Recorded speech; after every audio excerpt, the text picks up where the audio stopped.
Hello all, hope you're doing well. So we are going to discuss about acid basis salts and we are discussing salts in this lecture 6. So first we will define what salts are. So obviously we eat salts but not all the salts that are edible. If we talk about salts are basically formed with the help of acid and base. So let's take this example NaCl. So before defining, let's try to understand how a salt is formed. So this I might have repeated before in my videos also. So NaCl, if you see the cation part, which is Na plus, and Cl, which is Cl minus, right?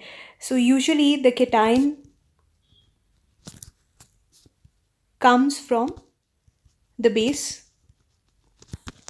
and anion comes from acid. So usually looking at a salt, we can identify what is a parent acid and parent base in that.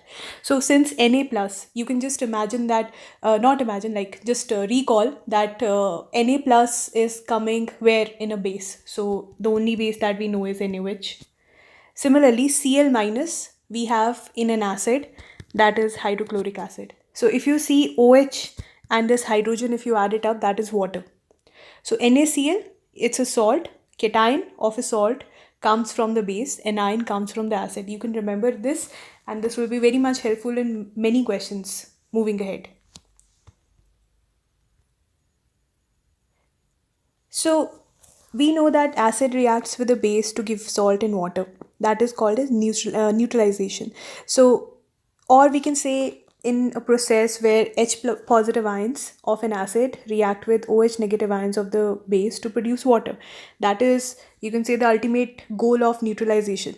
So H positive ions are coming from acid and OH negative ions are coming from base, and they both react to give us water.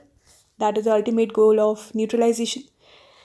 Now, we can even define salts not only with the help of neutralization but in other way also. So, let's say if we have any kind of ionic compound, we know salts are ionic compound, most of them, like I won't say all of them.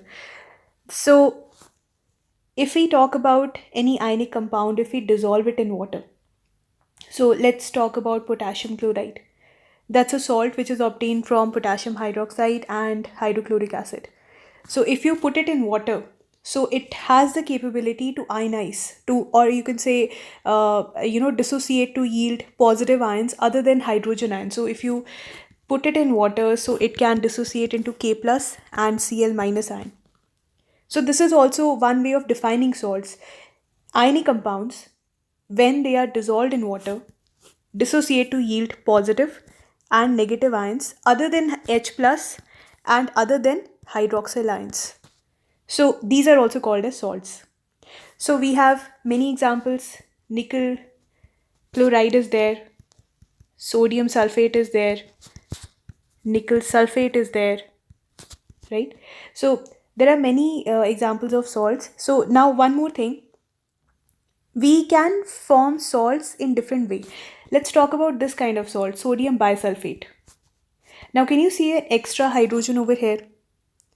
So this is not very usual to get a hydrogen which is replaceable. And what about this one, Na2SO4? This doesn't have hydrogen in it. This is sodium bisulfate. This is sodium sulfate. Both are obtained from the same parent base and parent acid, but the only difference is the hydrogen which is sitting over here. So one is having replaceable hydrogen, that I'll come to that part, and another one is not having hydrogen at all. So they both are different type of salts. So now we can even say that salts can be formed. Now coming to this part, sulfuric acid. We know sulfuric acid is a dibasic acid. Dibasic means, again you can see my previous videos about acid basis salts. Dibasic means it has replaceable 2H positive ions and we make it react with NOH. So this reaction we have discussed before also. So at first step, you can say at a certain temperature below, one of the hydrogen is going to be replaced, another hydrogen will be staying behind. So this is sodium bisulfate. So if we try to give higher temperature, even the leftover hydrogen will be replaced and we will get the final product, sodium sulfate over here. Now this is happening. There is a reason that this is happening. Temperature is one factor, and another factor is partial, you can say, replacement of ionizable H positive ion, or you can say biometallic ion. So it's this is not getting replaced completely. This is partially getting replaced. I'm talking about the two H positive ions this sulfuric acid has. So only one hydrogen is replaced. So even we can say that salt is a compound which can be formed by partial or complete replacement of ionizable hydrogen atoms in an acid by a metallic ion, which is the electropositive ion over here. We can even define like that. Then coming to classification of acids.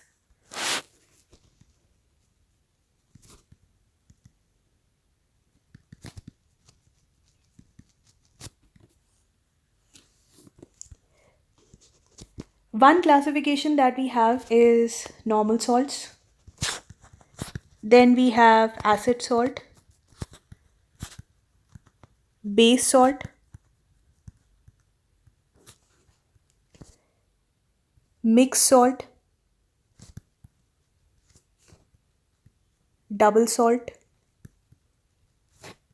Then we have complex salt, which usually we should not take in these, you can say, in this level. But yes, there is no harm if you can understand a bit about something new. And when you will be studying the same thing in detail later on, that will always help. At least the same thing will not be alien to you when you're going to study in depth. So you will have some memory about it in the later part. So now let's talk about these kind of salts one by one.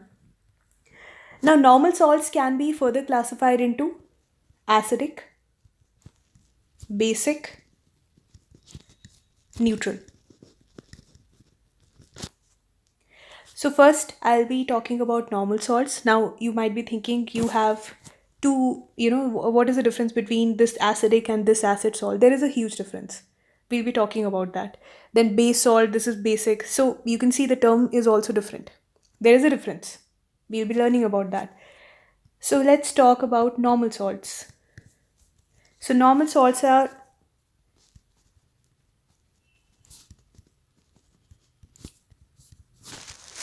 which are, you can say, obtained by complete replacement of acid and base, like replaceable hydrogen ion and the replaceable, you can say, metallic ion or even ammonium. Just remember one more thing. We have one more base, ammonium hydroxide, which is a weak base. When you dissolve ammonia in water, so ammonium hydroxide is formed. So ammonium ion is not metallic. So this is most of the time when we are defining, we always introduce, along with metallic, we always use this term ammonium just to indicate that bases, base with the ammonium salt, you could say ammonium radical can also be formed. So let's define. Normal salts are formed by complete replacement of the ionizable hydrogen atoms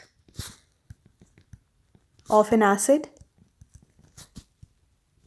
by a metallic or an ammonium ion. Now this is belonging to what? A base.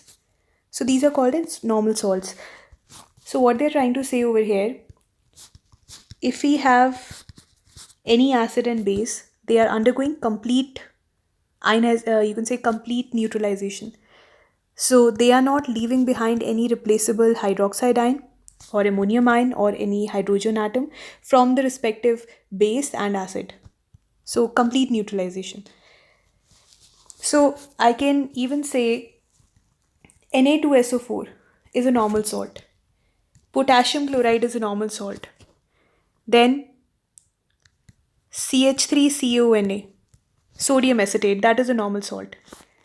We can even take CH3CaOK, then so potassium acetate.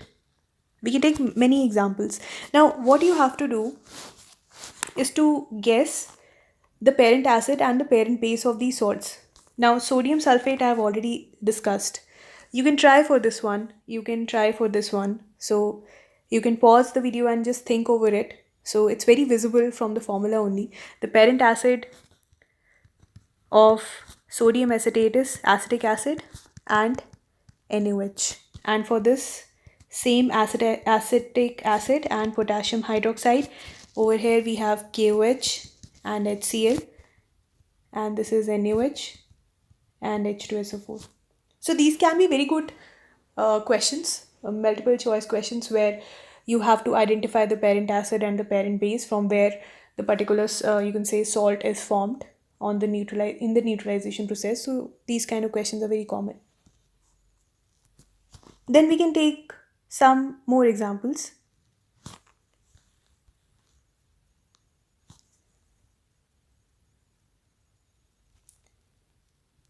Zinc carbonate, Mg3PO4 whole twice, this is magnesium phosphate. Ammonium carbonate, NH4 whole twice, CO3. We can even take this one. We haven't discussed about the pH part, but we'll be discussing later on. Then now we are discussing about it, you can say just normal salts right now. I haven't defined acidic, basic and neutral over here. So let's define that so that we can understand these examples more better. So if we have under this normal salts, we'll come to this part again.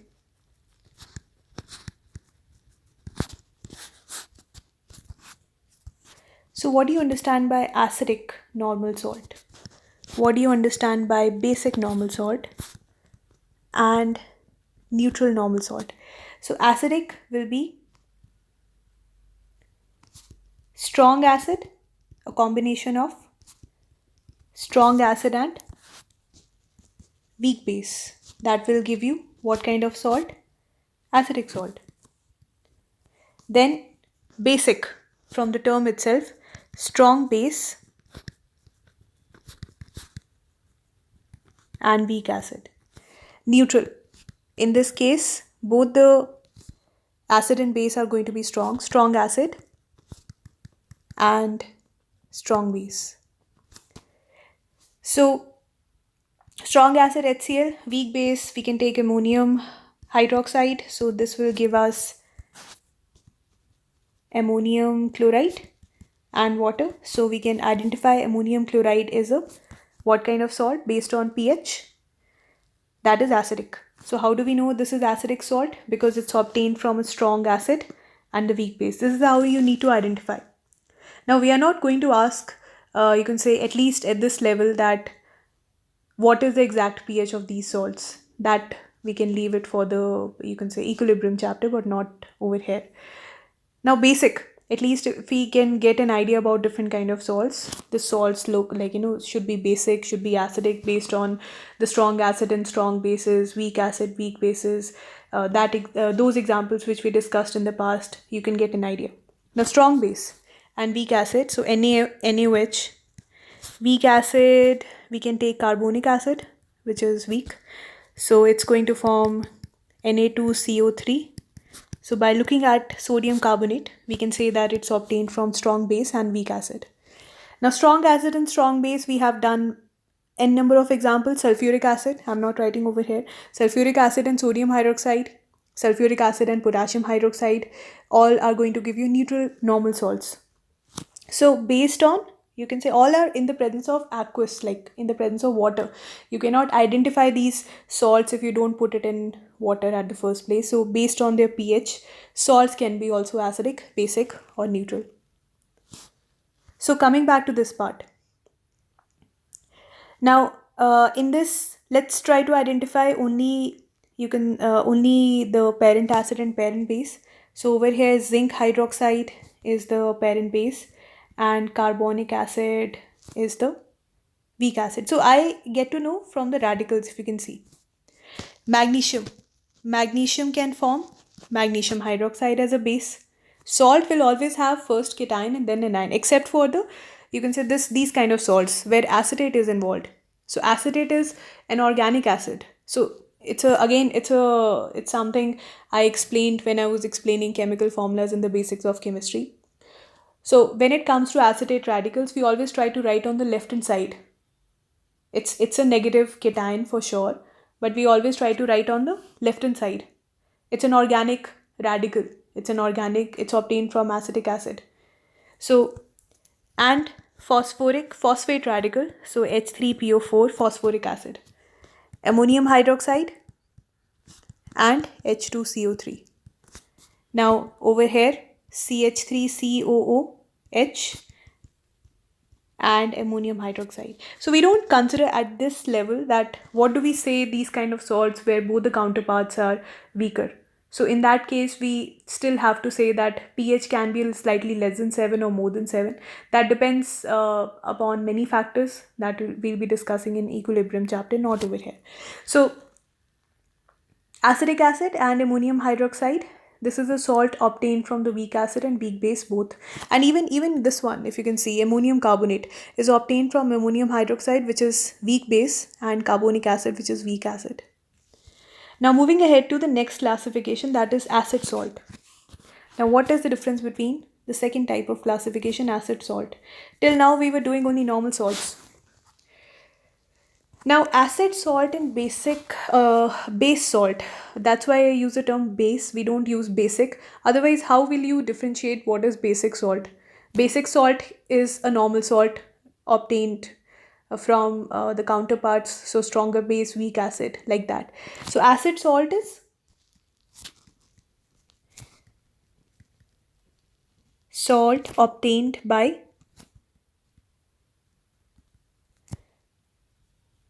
partial ionization of hydrogen atoms of a polybasic acid by a metal or ammonium ion.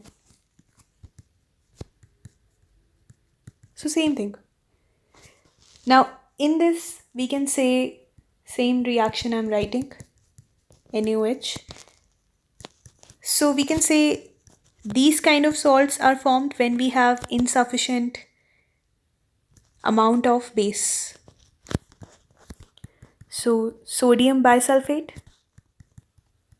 plus water. So you can say these are acid salts are those which are having replaceable hydrogen.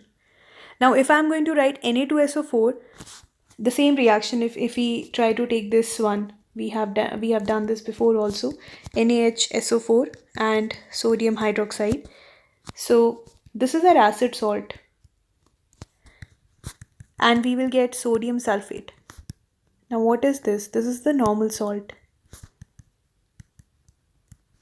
So acid salt we are going to govern only on the basis of the replaceable hydrogen that we have in the formula. We are not going to govern on the basis of pH. Now if you put it in water, then again you can say we have to see their parent acid and parent base, then only we can find it out the pH, whether it's neutral, whatever it's. For this it's neutral because it's obtained from strong base and strong acid. But acid salt is the one which is having replaceable hydrogen. That's how we are defining. So the ones which are having, like sodium bicarbonate, if we say, now we know that this is acid salt, right? We are calling it as acid salt. But if we say now if we talk about sodium carbonate and we want to study its pH, so it's a basic salt. How do we know? Because carbonate radical is indicating it's obtained from carbonic acid, and sodium hydroxide strong base, weak acid, so it's a basic salt. But over here we are saying it's acid salt only because of the replaceable hydrogen, because it's not completely ionized in the neutralization process. That's the only difference.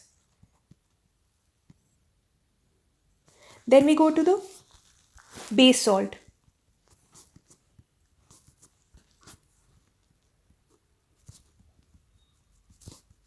So same story for base salt.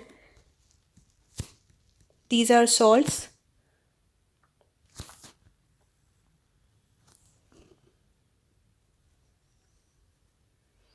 formed by partial, or you can say replacement, of OH group of a diacidic or triacidic base by an acid radical. In these acid salts and base salts, one thing we need to remember that we need to take a polybasic acid when it comes to acid salt. We can't have an acid salt if you have just one replaceable hydrogen. You need to have minimum two. So that's why in the previous example we took sulfuric acid. Similarly, in the base salt, we need to take either diacidic base or we need to take triacidic base. So we don't, we can say we are not going to go there. You can say tri is the maximum limit that we have. For acids, we do have tetrabasic also. Let's take this example, lead hydroxide. Now, this is a diacidic base because it can release two hydroxide ions in the presence of water. Now, it's reacting with monobasic acid. So, again, in the previous example, we took monoacidic base. In this example, we are taking monobasic acid. So, one of them should be mono, the other should be either di, tri, or so on. So, we will get PbOH whole Cl,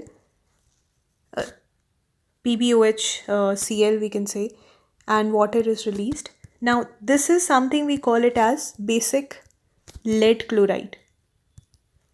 It's a base salt because it has replaceable hydroxide over here. The same can be replaced.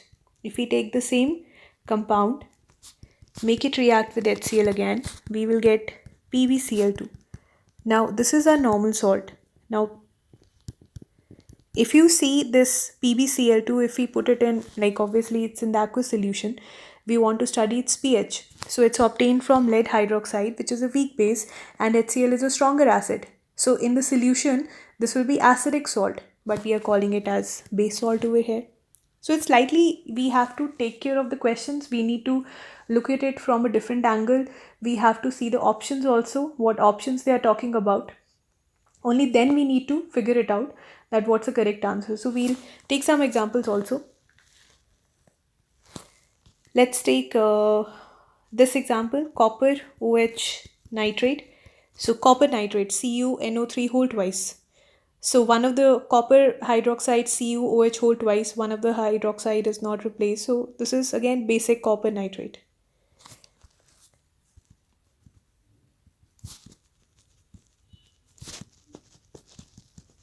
Then we go to next, double salt. Now double salts and complex salts, these are both formed with the help of crystallization process. Now that part, crystallization, I haven't discussed in any of the videos, but I'll be releasing soon.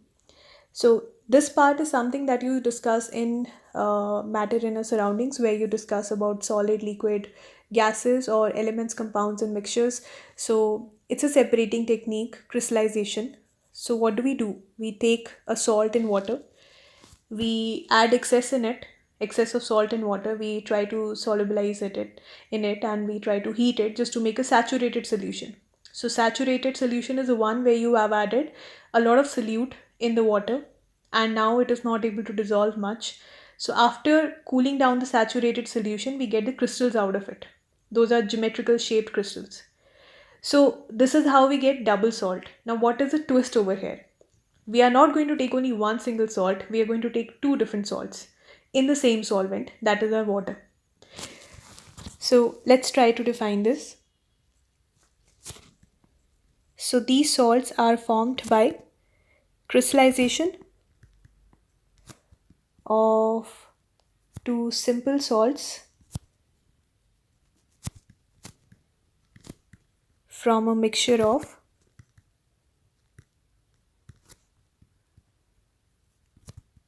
their saturated solutions. These are called as double salt. Let's take an example. We have, we can take carnallite KCl dot MgCl2 dot 6 molecules of water. Now carnallite is a double salt. Now why I've written a dot? Because it's actually a mixture of two different salts. Simple salts we have to take, we don't have to take any complex salts. Now in this, if you can see, there are two chlorides. One chloride is potassium, another chloride is magnesium, and there are 6 molecules of water. Now let's define this. What do you understand by this? This is what we call as water of crystallization.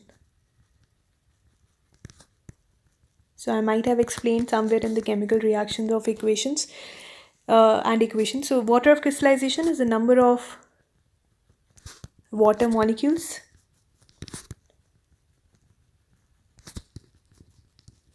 attached to one unit of salt or any compound also. In this case it's salt, so I'm using that. See, it's a loose bonding. It's not very strong bonding. It's a loose bonding involved over here with the water. So I don't want to introduce certain terms which are still not, I haven't taught. But yes, water of crystallization is a loose bonding. So with one unit of KCl and with one unit of MgCl2, we have 6 molecules of water which are bonded. So this is what we call as water of crystallization. So for carnallite, what is the water of crystallization? 6. Then, now carnallite can also be an ore of magnesium. So most of these salts are also ores, not all of them, but most of them. Then we go to another example, dolomite, CaCO3 dot MgCO3. This can be used as an ore also. Now in this we don't have any water of crystallization, they both are just mixture. Now it depends upon the chemistry of salts whether they are going to form water of crystallization or not. So in this case, carnallite, when you're taking potassium chloride and magnesium chloride, they are forming some water of crystallization, but in dolomite it's not. Then we go to potash alum. So potash alum, from the name itself, potassium is involved. Potassium sulfate, aluminium sulfate, along with water of crystallization 24. So alum means aluminium is there, potash means potassium is there, both are sulfate. If you can see one thing common in these double salts, chlorides. If you can see in carnallite, chloride is there, and dolomite is carbonate, both the salts are carbonate, and in potash alum both are sulfates, if you can see. Then one more example we can take, moher salt. So moher salt is again a sulfate salt of ammonium and iron. So again it's sulfate, if you can see, ammonium sulfate, ferrous sulfate. Now if you want to remember these double salts like moher salt and carnallite, you can see both are having 6 molecules of water. Potash alum is slightly different, 24 molecules of water. Then dolomite is very different, right? And carnallite, you can remember it's a chloride, potash alum is a sulfate, moher salt is also sulfate. So there are not many examples of double salts, few are there, which I'm discussing over here. Many can be there. If you want to search, everything is possible these days, right? So then we go to next part, mixed salts. So in mixed salts, from the term itself, we are mixing something. We are mixing either two bases, one acid, right? So you remember like this, we have either two bases, one acid, or we have one base, two acid. Like this is the combination you can remember. So we are mixing them together. Or we can define this way, salts which contain two or more acidic or basic radicals, these are called as mixed salt. Let's take an example. If you see this one, now what's happening over here? We have sodium cation, we have potassium cation, and then we have carbonate. So it's a mixed salt. Mixed salt containing two basic radicals. Basic radicals are obtained from the bases only. So we have Na plus, we have K plus, and then we have carbonate radical, which is coming from carbonic acid. So we can say in this formation of salt, there are two bases involved, sodium hydroxide, potassium hydroxide, and one acid is there, carbonic acid. So it's a mixed salt. Similarly, this is called as sodium potassium carbonate.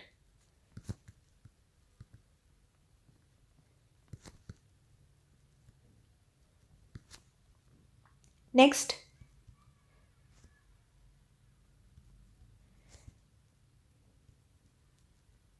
bleaching powder. This I might have discussed before somewhere in the oxidation number.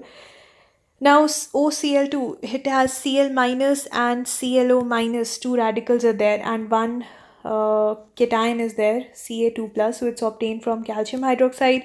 One is involved HCl, another is hypochlorous acid, HClO. So two different acids, one base, so it's a mixed salt, right? Similarly, we can write examples. Another sodium potassium sulfate is there. You can identify what acid and base are over here. We can even write this one. This is disodium potassium phosphate. This is sodium potassium sulfate, disodium potassium phosphate. So these both of these are containing two basic radicals, right?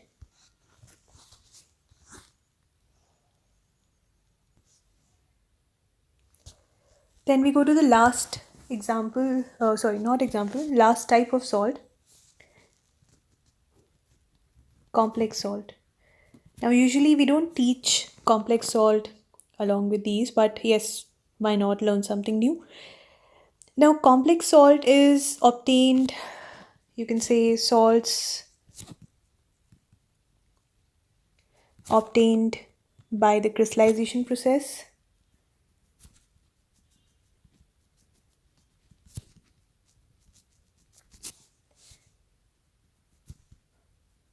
They release complex ions when dissolved in water. Now, what do you understand by this? Now, you can have a lot of different definitions that you can learn online. That's okay, but we need to understand the concept. So, I'm writing one example of this salt. Now, one identity of complex salt is the brackets. You don't see brackets anywhere in any different types of salts. Anywhere you don't see, but these brackets are very identical, or you can say not identical, very, you can say, but very much specific for these salts, complex salts. Now, let's try to understand what these are. Now, can you see this bracket? This is what we call as coordinations affair. Now, if you go back to the bonding part where I've explained covalent bonding, I have also explained dative and the coordinate bond over there. So the whole coordination compounds is a chapter that most of the time we study in 12th grade or higher classes. So we have this entire chapter based on this particular bonding involved over there. That is a coordinate or dative bond. So we call this as a coordinations affair. So I'll come to this part one by one. So anything inside this bracket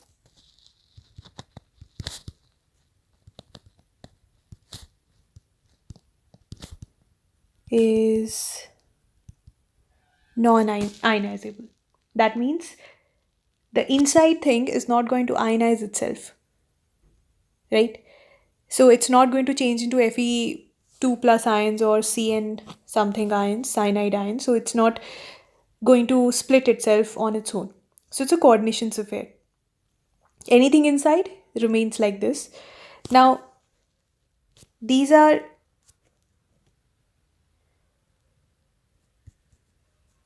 ions which can be replaceable or ionizable in the presence of water. Now, what we call this particular cyanide radical as, specifically the smaller bracket that we use inside, as a ligand. Now, this is just a term given to that radical over there. So, ligand job is to donate electrons, and iron over here is a metal. Now, it's actually showing unusual behavior that we study in ionic compounds, specifically that metals donate electrons, but over here metal has a different property. It is accepting electrons, and the ligand is donating electron. And, again, they have coordinate bonds in between. So iron and cyanide radicals are having what kind of bonding involved? Coordinate, the dative bond. Now let's take this example. The naming part, the nomenclature of these compounds is exactly, not exactly, is very different from what we study for the normal salts. So for this, we say potassium hexacyanoferrate. So I'm not writing the oxidation number over here. Since we can calculate, that's not a problem. I'll tell you how to calculate. Now, we always try to use a term, whatever is outside, specifically on the left hand side if it's metal. First, we try to name that. Then we go to the ligand, then we go to the metal, and then anything which is written on the right hand side of the bracket. It can be a sulfate radical, it can be chloride, anything. So that's how we name it. So the nomenclature part is very different, and we have to learn the rules. Just remember the way we try to learn the rules of oxidation number, so we need to follow rules. So when we are going to put it in water, so these four potassium ions are going to ionize themselves because they are outside the bracket. But this ion, if you can see, is not going to ionize into iron and cyanide separately. It's a complete complex ion. That's why the term complex salt. Now, if we need to calculate the oxidation number over here, so cyanide is -1 oxidation number. Potassium, we know wherever potassium is in the bonded state, it's always +1. Now, if we need to calculate the iron over here, so you take +1 into 4. Iron, you suppose it as X. Then cyanide -1 into 6, because there are 6 cyanide radicals. So we don't even call it as cyanide, we call it as cyano over here in this coordination chemistry. It is equal to 0 because this entire, it's a salt. It will be electrically 0. So X over here is going to be +2. So iron oxidation number is +2. So again, we can calculate the oxidation number of the central metal iron over here in the complex salts also. That's not a problem, just that we need to know about the ligands. We need to know about their oxidation number, because we do have the neutral ligands also, like water is a neutral ligand, NH3 is a neutral ligand. So there are many examples where they are carrying 0 oxidation number. So we need to have a prior knowledge about all this, and then after that it becomes very easy. So this was all about salts. We'll be discussing about the questions also, that I'll be covering up in the last lecture, so that whatever we have studied will come in the form of questions. So I try to cover up all the questions in the theory, so that whatever we know in the theory will be covered up in the questions. So you don't have to think much when it comes to questions. So I hope you have understood the concept and it was helpful. Please do like, subscribe, and share my videos with other students also. Thank you for listening.